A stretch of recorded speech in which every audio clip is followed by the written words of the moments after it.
What does your experience of God feel like? How would you describe God?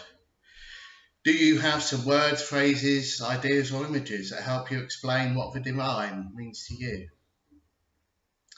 Wherever you are on your journey at the moment, whether you have been a firm believer all your life or just beginning or even beginning again, to ask questions about the nature of God and spirituality, it can be difficult to find those words to describe God. Just spend a moment now and see if you can come up with a few words or an image to describe something about God. What words come into your head when I ask you to imagine God?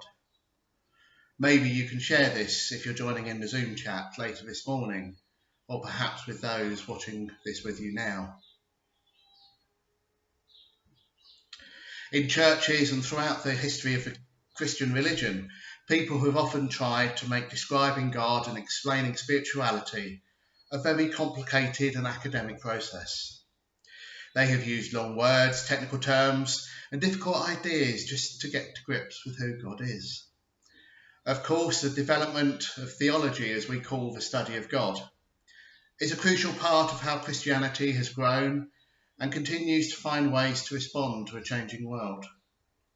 Just think of how much the world has changed over the last 3 months. However, we must make sure that we don't make God more complicated than God already is.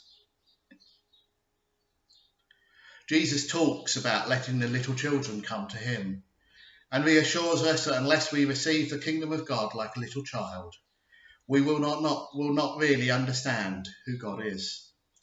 Perhaps sometimes church is too complicated for its own good. The Christian writer Marcus Borg tells a story about some friends who had a small child and a tiny baby. Their child asked to have a moment alone with the baby, and the parents heard the child saying to the newborn, "Tell me about God. I've almost forgotten what he's like." Perhaps we all need to be reminded what God looks like by people we might not expect.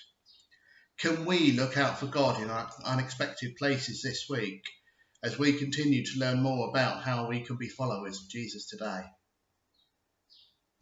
We now hear the 3 readings set in the lectionary for today, which are brought to us by Sonia, Peace and Prince.